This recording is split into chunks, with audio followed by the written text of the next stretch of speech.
G'day, Las Vegas. How are we this morning? G'day, Nab. Good to see you all. I'm Lachlan Cartwright from Breaker Media. And my golly gosh, do we have a treat for you this morning? We have Will Payne, deputy editor of the New York Post, who has flown in from New York, as has Anna Dubenko, the director of audience at the New York Times. And, look, for years, we built audiences on platforms like X and Google, Facebook. And, as we know, referral traffic is shrinking. The old playbook is broken or is breaking. So we want to get into today what's actually working, what isn't. And, these are the two of the best minds in the business to tell us, what is going on and to have some tips. So thanks for joining us today. Anna, we might kick it off with you. We talk a lot about the traffic apocalypse. It is a fun buzzword. I've seen a lot of headlines, a lot of media coverage about it. But is that correct? And I think in a discussion that you and I had, that Facebook sort of made a bit of a comeback recently. Yeah, I sort of take a bit of objection to just the title of this. I did not create that title, so I full disclosure. I'm not sure we've collapsed yet. And I think the worst thing that you can do in sort of any news organization, whether it's traditional media or broadcast, is to sort of read the headlines and let them inform your strategy without actually looking at your own data and traffic patterns and understanding what's actually happening. So at the Times, I would not say that we've seen any sort of collapse. We've seen shifts, some shifts which are troubling. What are the troubling shifts? The troubling shifts are anytime we see sort of external referral traffic move from a space where we have a lot of visibility, we understand where we're showing up and how. So think of traditional Google search, right? I can understand when we're competing with the New York Post on a story. I can suggest an angle to knock them out of the, top stories carousel. And I have data to make informed decisions about coverage. When Google starts messing with what search looks like, right, it's harder for me to understand what's happening with our brand. So that's a troubling shift. But we're still getting traffic from, say, Google Discover, right? So the collapse isn't quite there yet. Will, do you also disagree with the title? And what are you seeing from your vantage point at the Post? Yeah, I do. I think that obviously there have been changes, as we've alluded to just there. Facebook's a fascinating one because it sort of went away. There was peak periods, probably 2023, I'd say, 22, 23, went away, and then it came back in sort of last summer. And you had to optimize for it. You had to employ certain tactics to benefit from it. But I suppose the key to me is being nimble and being adjustable in your strategies and being able to spot opportunity. And I think, again, to Anna's point, the worst thing you can do is throw the baby out with the bathwater, as I would describe it from a strategic perspective. You need to optimize for the short-term opportunity. You can't leave this traffic, revenue, top of funnel marketing on the table. You just can't do that because it makes up a significant amount of the core business. So what you need to do is you need to be aware and nimble and adaptable, optimize for the short term whilst building for a longer term future. And I think, as I say, anyone who says that page views are no longer relevant, I think they're wrong. I think they're probably deluding themselves to an extent, because at the very least, even if you're looking at more deeper engagement metrics, well, page views is a great indicator of engagement, along with time spent and repeat visits and all those kind of things. So yeah, I think that you've just got to be realistic about the opportunity, know what it is, know that maybe it is short term, but still try to drive as much of it as possible while you're transitioning into a sort of longer term strategic future. Welcome to Mohamed Moawad, who is the managing editor at Al Jazeera, joining us on the panel as well today. Mo, you operate globally. We're talking about a US platform collapse. Is this a trend that you're seeing at Al Jaz? Of course, on two fronts. First, we've been articulating our newsroom, and I think traditional legacy organizations, the same case. We've been articulating the newsroom around one click one destination. We've been dealing with social platforms as a destination for our audience. We've been renting audience actually to them for a long time. I would say for 15 years until the day come. I mean, the day comes when we realize that we have to create our own audience. We have to create our own destination. News media went through the OTT kind of trend in which they were trying to see if there is an opportunity to create your original audience with original content. But I think that was really challenging. For us, we have been changing a strategy, and instead of renting the audience to the platform, taking the benefit out of that platform. I'd give an example for YouTube. For us, YouTube wasn't a platform that we rent audience for, but rather to partner with. So for us, YouTube was really a turning point in terms of keeping up with the change of behavior.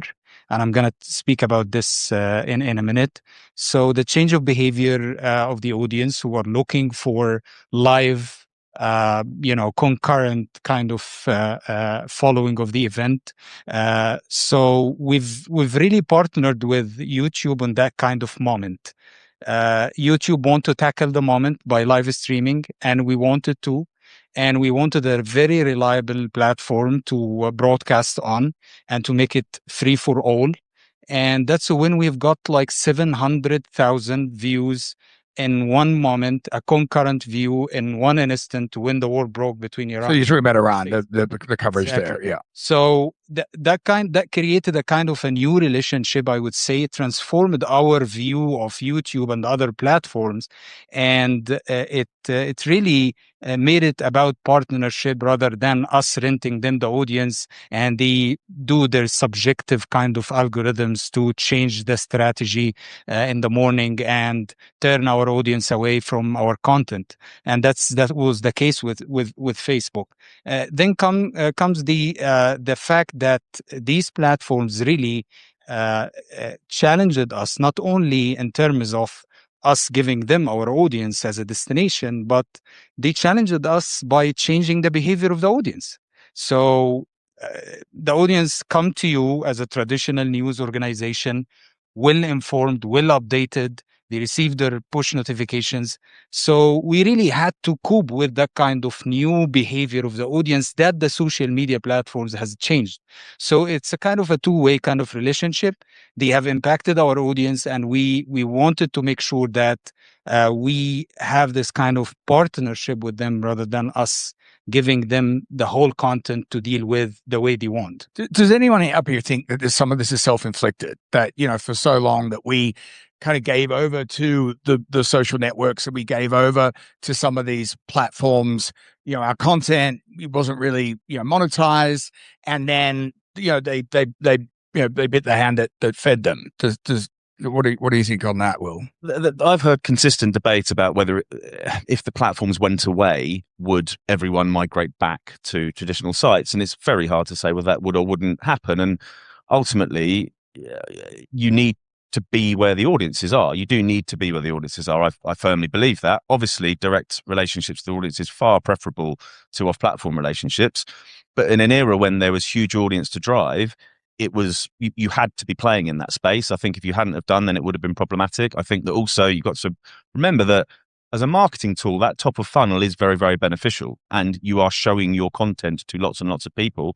And by the very nature of like a halo effect, that's going to have benefit. And also, the optimal scenario is the top of funnel is the place where you attain the audience, and then you drive them down, and then you convert them into something that's more of a long-term relationship, app downloads, newsletter sign-ups, some other kind of commercial relationship, something like that. So, I still believe that top of funnel was valuable, and lots of publishers have come through that period and still been successful and still driven on platform as well. And I saw you grabbing for the mic. Yeah, I have two things to say about this. One, I can't remember when it was, a couple months ago, maybe a year ago, Facebook was down globally. Do you remember this? Mm-hmm. And I was like, I want to know people, if people don't have access to like the Meta suite of products, like, do we see an audience boost? Like, and what did you say? Yes, of course. I mean, it's like you're bored at the elevator and your thumb goes to your favorite social media app, not available. you go to the next, content provider that you have on your phone potentially. So, I mean, that's simplistic, but I do think there's like an attention economy thing that we should be real about. The other thing is, we know that readers, users, our consumers, some of them like an aggregated experience of the news. They want something from the Times, but then they maybe want something from Al Jazeera or the Journal or the New York Post. And so unless you are building a news destination that looks like that, which some, the Washington Post has sort of dabbled with this curation, unless you're doing that, that's what the social platforms did. That's what Google is doing, like an aggregation where you can sort of either create your own media diet or sort of be fed one algorithmically. So I understand that user behavior. Not everyone wants to only have a direct relationship with the Times. I think the cell phone, frankly, has been in the sort of the period before where we are now, where we were getting a lot of top of funnel sort of lead gen from these platforms. We should have been much more serious as an industry about building like what it meant to be a destination. What do you get from the New York Times exclusively that you cannot get just on the mobile web itself? And so we had some time to do that work. I mean, we've been doing that. Which I've kind of seen with the app, with the Times app. I think that over time you guys have really developed this app, which kind of almost really, it grabs the punter in and kind of keeps them there. Is that a fair assessment? That's right. Yeah. But we had a heads up that this was coming. So as an industry, I think we sort of could have done more to build the foundation earlier before that top of funnel went away. I mean, Instagram and TikTok are very good about making it very unsatisfying to use their product unless you're experiencing it in the app. And so we draw a lot of inspiration from those sorts of products. And how are you at the New York Times using data to grow reach? Oh, data. So in the newsroom, my team oversees a number of different functions. And what we like to say is we're not data driven, we're data informed. The our mission will always sort of override any like strictly audience data driven decision. That being said, we measure everything and in real time. Like we look at, to your point, not just page views, how long people are spending. We have a What is the stat there on someone spending? How long is someone spending on a Times article or on on the app? Maybe is there a bit of a data point you can share with us? Not that I can share, but I will say that when I share what the median time spent on a article is, reporters don't like that. As a reporter, I could see why that might potentially be. I mean, shorter articles, guys. if you think about it, you're on your phone, right? And you're interrupted with like 20 notifications while you're trying to read. It sort of makes sense that the time spent on a single story is shorter. I will say just cumulatively, especially in our app, subscribers spend lots and lots of time, but it's over the course of, multiple sessions, multiple days. But it's not very long on a single story, probably maybe longer than other places. But one of the answers to this question that people throw out is give it a newsletter, give it a pod, more video. And so, will the New York Post launched the California Post earlier this year, which you were integral to. And one of the products that, in my vantage point, because I cover media with Breaker Media, that's been a hit is Page Six Hollywood. You took a well-known brand in Page Six and you spun it into another vertical, which, if anyone hasn't experienced Page Six Hollywood, it's more industry, it's more, what's going on at the studios, what's going on at the talent agencies, and it's a very good product, helmed by Ian Moore, who was at the Page Six New York, and you spun that out into a newsletter. And what I found interesting is when you did that, when you had to subscribe, you in your subscriptions, you went down and you said, I'm a member of SAG-AFTRA, or I'm a member of this guild, or member of that. Talk to us about launching that product and how you've seen that as a vehicle, not only to promote the California Post, but to bring in a new audience. Yeah, it's been a really, really rewarding experience actually launching that, because we did it from conception. So obviously we had Page Six, which is a fantastic brand, very, very strong brand identity, but associated maybe with salacious celebrity news and gossip. We wanted to create something that was sort of I hesitate to say brand safe because that sounds so boring, but something that was more B2B and more what we really wanted to create was something where if you were in Hollywood, if you're in the business of Hollywood, then we want it to be a must read, and not just in terms of like an educational must read because it's fun. So like the content isn't just about deals and studios. It's about restaurants. It's about trends. Ian did a great piece about the fashion that agents wear. Saw that the like, jackets and the exactly. Did a great piece on the Polo Lounge and this kind of mythical membership that you can get. We've had fantastic feedback from it. I mean, in terms of the concept, we believed that we had a right to play in that space because we had this fantastic entertainment brand originally. We believed that there was a need for it in Hollywood. There's some brilliant newsletter products in Hollywood and you know, Puck Ankler, etc. We felt that we could inject a bit more fun into that. Obviously, I think probably the most satisfying thing I would say actually is that what it's really proven is just good stories are the key, good stories and good writing, because the product's good. The cracking yarns win out, right? Yeah, exactly. The product's good, the concept's good, the business model's good. But if you forget actually to produce great journalism, then it doesn't work. And we've hired some fantastic journalists who break genuinely good stories, write with a particular flair and a particular style that we are very keen to sort of foster and create so people knew what they were going to get from it. And the reaction to it's been fantastic. The sign-ups are really, really, really strong. You share with us how many? I can't share with you, but they're much further than we thought we'd be at this stage. And to your point, we made it quite a high barrier to entry purposefully because we wanted to get a sort of certain type of reader. Ideally, we are playing with that model to try and sort of see if we want to go for a bit more scale, you know, and mix those two things. But ultimately, in terms of the quality of the audience, CEOs, agents, A-list celebrities, we know because obviously, as you know, being a get the list, you can see the list. Expert, you see, and obviously, I couldn't share any of that, but we've got some genuine, absolute superstar A-listers who read it every day. Could you see the day you turn this into a paid product? Potentially. So initially, we believe we can sell it. I mean, we believe that we can sell advertising around. It's an incredibly attractive audience for an advertiser to be around. So we believe that there's a future in this model from a direct advertising perspective. Particularly, we're going to launch a podcast as well that we've spoken about. We don't want to rush into that because we want to make sure that it's good.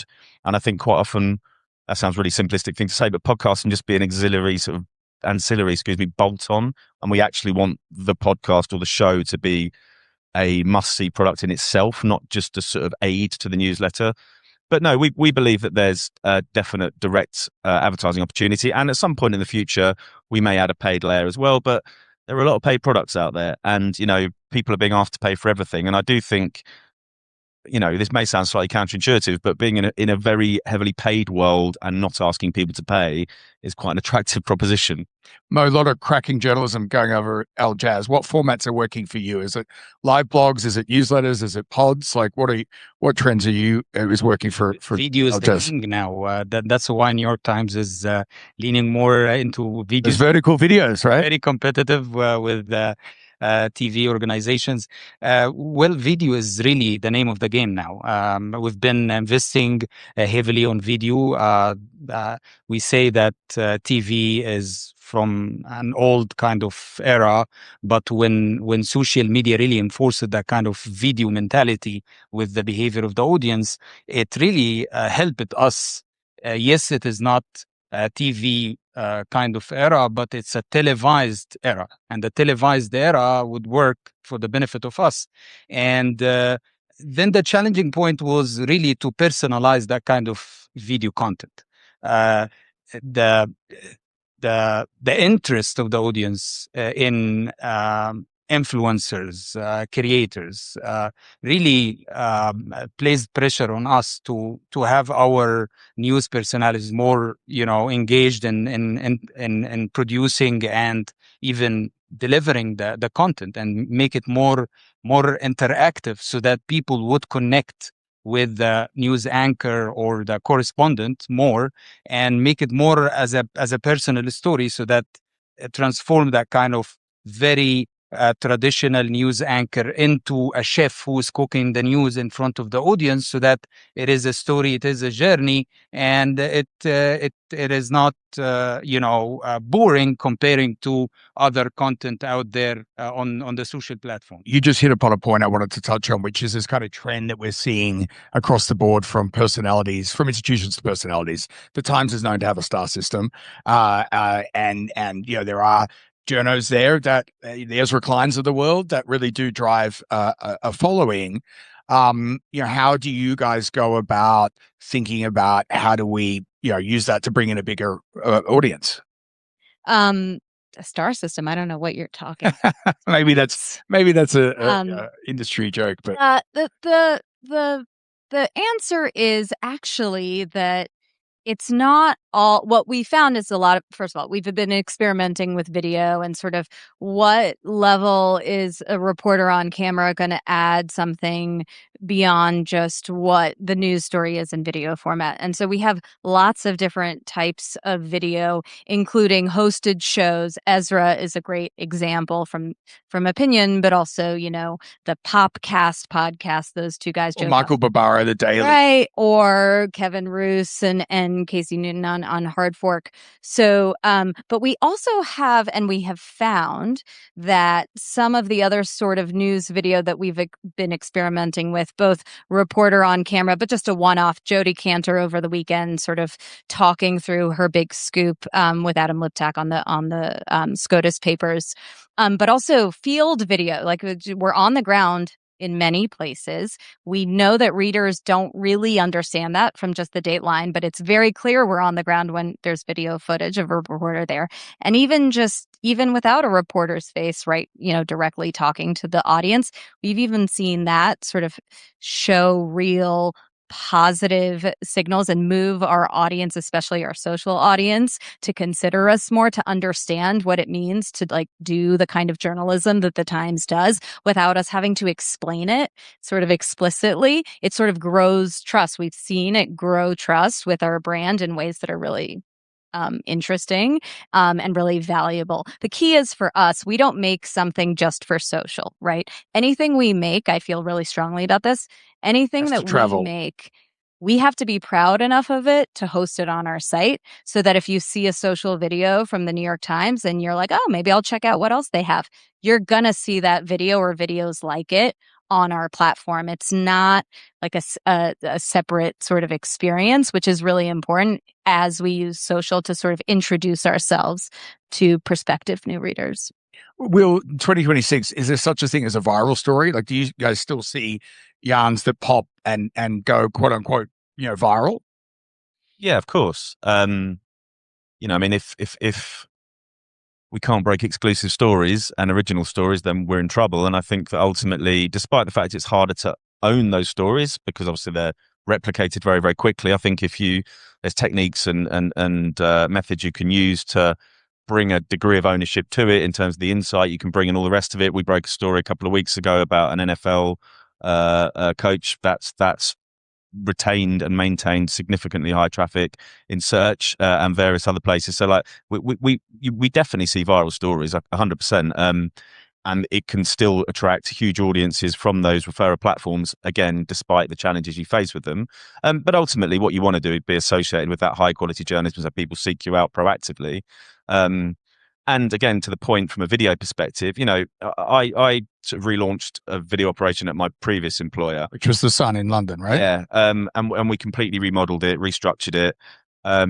It's difficult as a traditional, as I say, print and digital proposition as opposed to a broadcaster, because it's very high. It's low margins. Like it costs quite a lot to produce high quality video, and the revenue is challenged, quite frankly, or it can be. So it's a tricky job, but obviously we have to do it because of consumption habits. They're going in that direction. They are in that direction already. But I do think that video is a way in which, coming back to my original point, is how you can sort of protect your IP around something. If you can put the reporter in front of the story and they are talking about how they broke it or whatever, then that can bring something that maybe other rival publications can't, and obviously AI can't replicate to the extent that maybe it can. So it's hugely important. Mo, what's something that you've stopped doing at Al Jazz because it's not working? Is there something that you guys have just sort of retired because that's something this is not helping the organization grow? I would say text has been really challenging to convey to our audience in the region. When you are a TV broadcast TV, people come to you expecting that you are going to offer them video content. So text has been very challenging, although long form kind of. When you transform a viral story or a trending story, put it into context and introduce it to the audience. Even when we do investigative reporting and it's very exclusive, we transform that into a long form text, which includes parts of the story that wasn't included in the video version. That gives us advantage for the audience to see us more and read more in depth about the story. Has been very helpful in the long form. Interestingly, of course, you either have audience who is interested in short videos or long form text, that they like to read and know more. And that's really been the trend now. People are interested in, and that's what we have seen in our focus groups that we've been doing year after year, is that people are really interested in in-depth and contextualized content, because they come to you as a traditional and legacy media organization, know that you are the only one who can offer them a trusted kind of content. So that's an advantage for us now. They're not going to get that from any influencer out there or any small news organization, but they come to you. They know that you will offer them this kind of very exclusive content, in-depth, very objective analysis, impartial analysis. And in the times of war, like what's happening now in the Middle East, we've seen people come to us in a long form kind of podcast that we've been doing lately. It's very powerful and very important. We've drawn like millions of views out of that. People want to listen to someone for a long time to understand context of a story, or even hear the story of that personality. And at the Times is very well known for having one of the best subscription products out there. Your growth is absolutely phenomenal and continues to be. You keep announcing you have more and more subscribers, and it's impressive. But what converts someone from a reader, a cursory reader, to a subscriber? And talk to us about that funnel of bringing that person in and what that experience or journey is like to then get them across the line and keep them. Sure.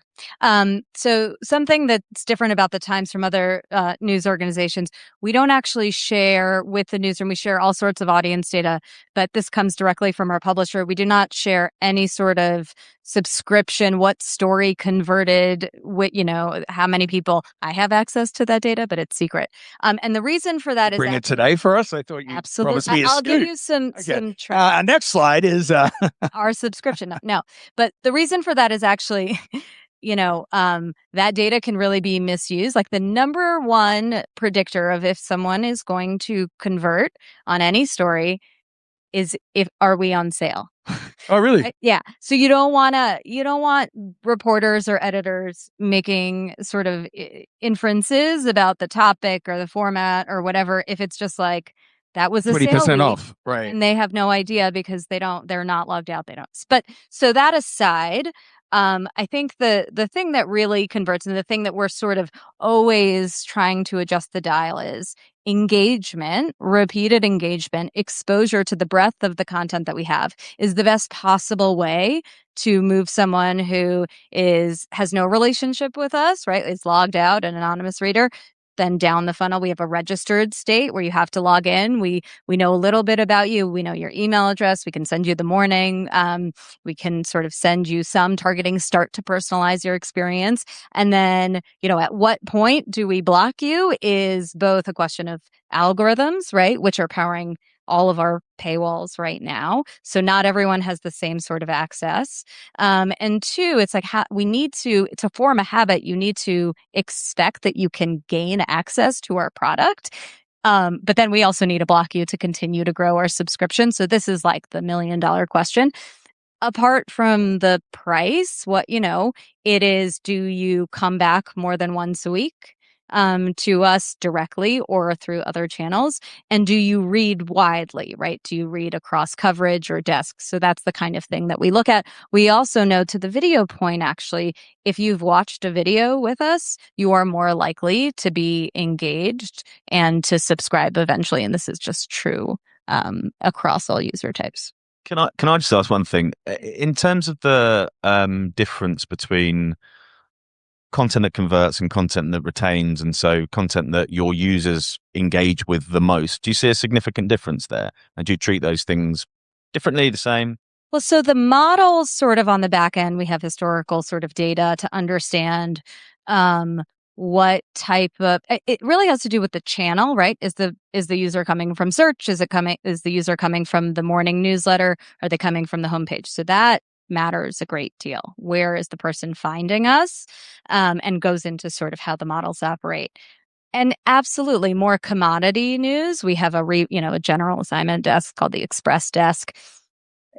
On, big exclusive investigations that are only in the Times, just like logically, you have to pay for that. You cannot find that anywhere else.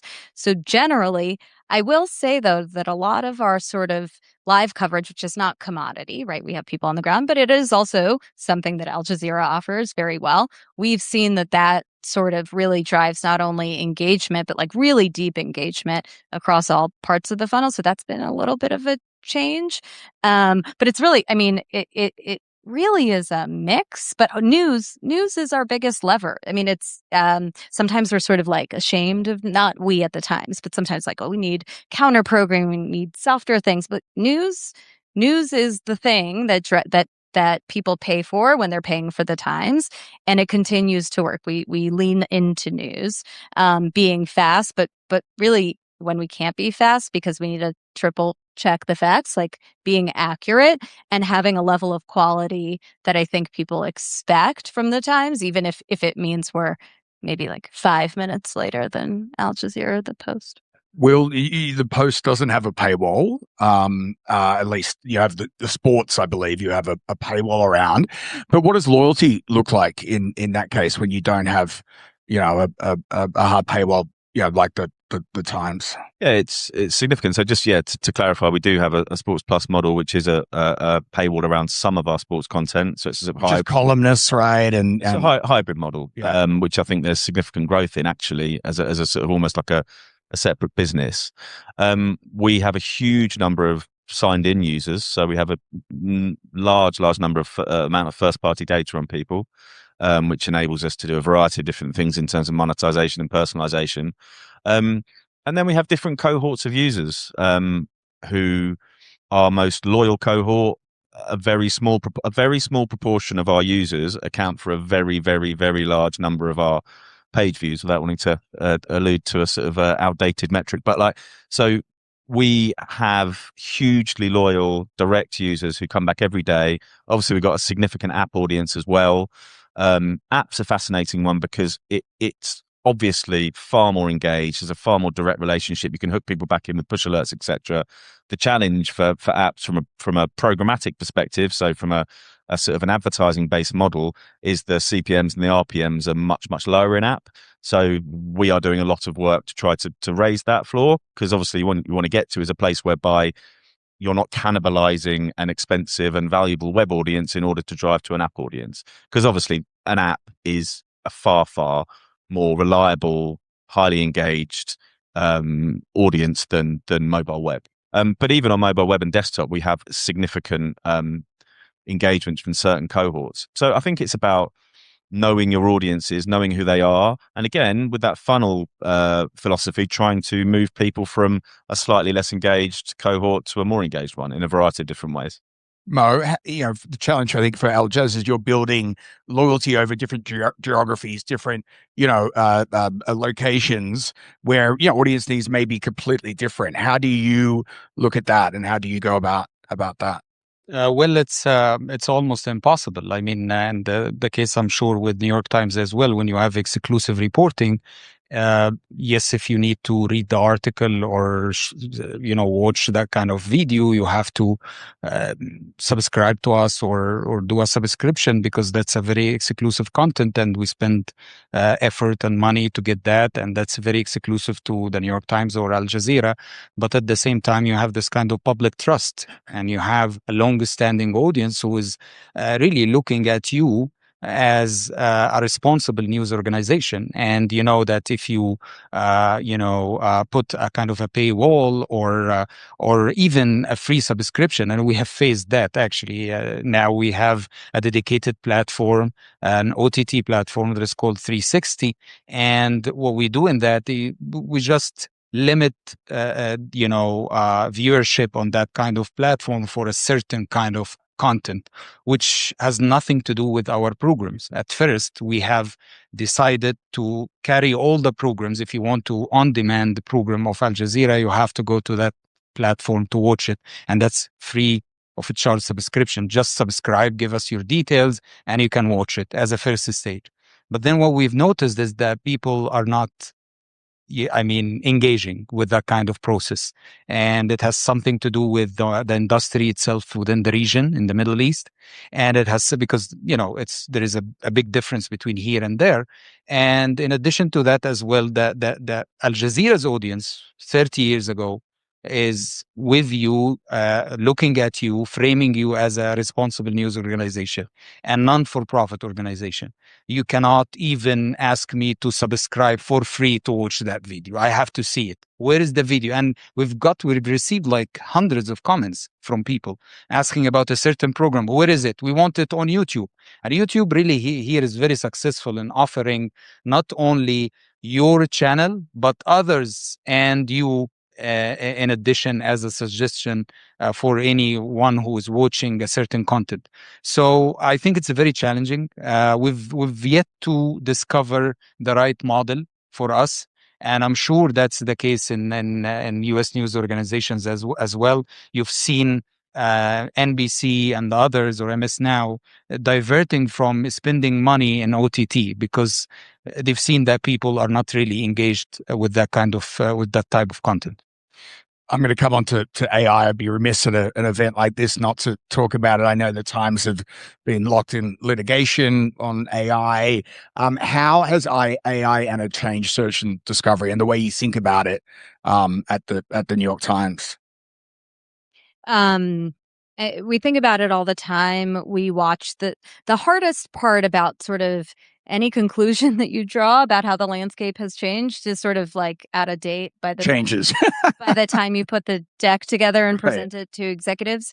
But yeah, it's a real challenge. I think, Will, you said this right. Like some of the efforts that we have around video original reporting, and I should say community, are our attempt to sort of shore up what is not as disruptable by AI as sort of just a traditional text article, although we should see what I should also say, I'm curious, like email is also disruptable just in the same way. Like, I don't know if you're nervous. Don't tell me that. I've built a whole business around it, Breaker. I am just as nervous about some of our big flagship newsletters. Morning and The World we just launched, and sort of being disrupted by AI summarizations in the inbox, apart from just sort of like the way that Gmail messes with deliverability. I had issues last week with Breaker. Right. So that's a platform that I get ulcers about as well. So I think that we have to understand where the industry is going, and litigation aside, show up in a way that is cognizant of where user behavior is, both in the way that we make our app and how it works, but also how we might show up in other places. We have a partnership with Amazon, for instance, that is around sort of their LLM surfaces. But it keeps me up at night for sure. I'm seeing so many newsletter other writers talk about what's going to happen with AI and their newsletters, and I think I'll also have a few ulcers maybe in the next few weeks. Will, if Google sends half the traffic to the post than it does currently, what happens to your model? Because you're obviously your model's heavily reliant on traffic. Yeah, of course. I mean, it depends if it happened overnight or if it happened over a period of time, and I think probably the latter is going to be the case. I think that you're already seeing those changes. Yeah, we of course we see changes, but again, it comes back to my earlier point. I feel like it would be remiss to not try to maximize the short-term opportunity while building for the long term. So obviously, you just need to accept this for what it is. This type of traffic, maybe it isn't. Shouldn't be the core business model. Of course, it shouldn't. But equally, it's valuable in the short term, and it can drive people to see your content at the very least as a marketing tool. So I think to answer your question, we're investing heavily in the app because, again, we believe that that's a far more stable, direct relationship you can have. Investing heavily in our journalism generally, so that we're producing great content that people will want to seek out. Maybe that sounds a little bit fanciful, but I do believe it is the case. And also, it's about diversifying your model, I think. And one of the great things I think that I don't believe, and I hope AI won't sort of disrupt, is convening power and people's desire and want to be in scenarios and rooms and have discussions and all the rest of it. And the New York Post has got fantastic convening power because we're an iconic brand within the city, but we're also influential elsewhere. We have multiple sort of verticals that are standalone and powerful in their own right around sport, entertainment, etc. So, events and that kind of relationship with our readers is valuable and is going to be profitable in the future. So I think it's about just diversifying as much as you can, recognizing what certain piece of traffic are worth, what certain audiences are worth, and making sure that you have a diversified portfolio as possible. I mean, without going into too much detail, I do believe as well that underneath the master brand, you can have sub-businesses that have slightly different business models. Page Six Hollywood's business model is very different to Page Six's business model. With sport, we have a subscription brand. So I think you can build pillars and verticals that can all be influential, profitable, etc., underneath the master brand, rather than just having a sort of one-size-fits-all approach, which maybe certain publications have had in the past, whether it be a programmatic scale one or a pure subscription one. We're going to open up to questions. Do we have someone to run those mics? Thank you. Who has a question for Al Jazz or for the New York Post or for the New York Times? Great opportunity to quiz some of the brightest minds in media. We've got someone over here, and we'll come to you then. Thank you. You want, just in the meantime, we'll go to this bloke here, mate. You want to just shout your question for us, and I can then repeat it if we can't. Is this one? Somebody who subscribes to a lot of print media, a lot of streaming media, and while it's not a financial issue for me, I got to think for some people it is. How many subscriptions can you? We have subscription fatigue? Is this gentleman's question? Yeah, is that your question? I subscribe to the Times. I follow the California version of the Post. Break a meter, obviously. Et cetera, et cetera. So East Coast, West Coast, even some small publications in the middle of the country, Austin, some other places I'm curious about. So are we at subscription fatigue? Is that the question? I'll throw it over to the panel. I mean, I alluded to it earlier. I do believe that, in a world in which people are paying for Netflix and all those other types of subscriptions, you've got to bring real value to compete and to justify that place in people's sort of financial reckoning. I believe that if the content is high quality enough and bringing enough value, then people will subscribe. But to your point, how many multiple subscriptions are people prepared to have? To read them all. Well, exactly that. And I suppose, look, I'm not the expert in subscriptions, far from it, so I'll probably pass over.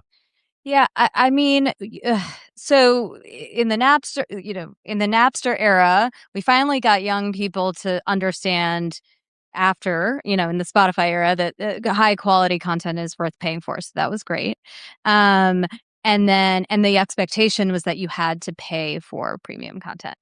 I think the Times' approach, and I think you can see this in our bundle, right, with the acquisition of The Athletic and cooking and games, et cetera, is that in many markets, it is a winner take all sort of situation, right? And the Times is luckily in a position, because we've been building our subscription model for so many years, we sort of have a leg up there. And I consume a lot of media and pay for more than just the Times, but we sort of assume that most people will likely only have one or maybe two subscriptions to news organizations, especially at the scale that we need, right? No, your average subscribe.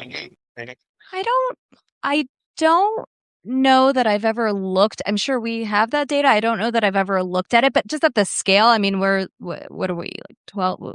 How many subscribers do we have now? A lot. More, over 10 million, right? Like 12, I think 12 million. Just that many people are not subscribing to multiple paid news organizations, and the scale that the ambition of how many subscribers we want. I think we are assuming that we're probably the primary. Now, outside of the US, where we have big ambitions to grow, we might be the second read, right? We don't think we will be satisfying enough to a reader in Canada or the UK or Australia. We'd like to be, but we just sort of like recognize the reality there. Might be a second reader to Well, Jazz. I think it's a subscription as a concept is very challenging for our audience and for so many reasons.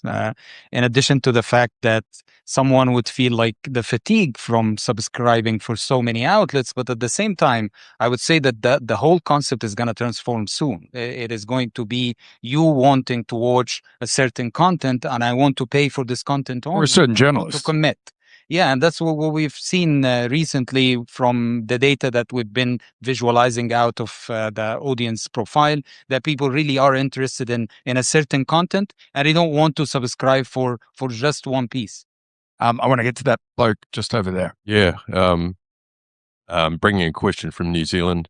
There we go, my fellow Antipodean. Yeah, exactly. So for better or worse, social media platforms are highly interactive and engaging. How are you thinking about things like interactive video, where people are able to then comment in real time, whether it's live or VOD, polls, reactions, and building that first party inside your own applications or web experience? Good one. I can take it really quickly. Critical. I mean, that's what makes you a destination. It is a credible reason to log in and stay logged in. So it's a critical sort of product. Part of our portfolio. I should say that if you saw our list of 100 best books of the century or 100 best movies, there's a component there where you could vote on your own list, right? And then we publish the results of the reader polls as a companion to the sort of like the main list. The videos that you see on our site, you can comment on, where we are asking reporters and other staff to engage with readers and viewers directly in the comments. So absolutely, like that is critical to what the Times of the future will look like. We've got a lot of hands up. Okay, well, how much can we just go for a couple more minutes? So I do want to get these questions in. Thank you. We're going to go over here. We're going to go over here, there, and there. We're going to get these last ones in. Very quick questions and very quick answers from our panelists. Let's go for it. I have two. Do any of your publications allow AI searches to circumvent subscriptions?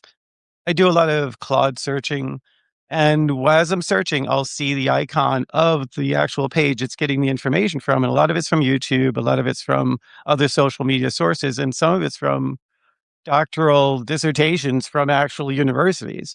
So when I see the Times come up and I see the subscription, I pretty much swipe away. I'm from New York. I'm from Long Island. I understand everything about what you do because I've read it throughout my life.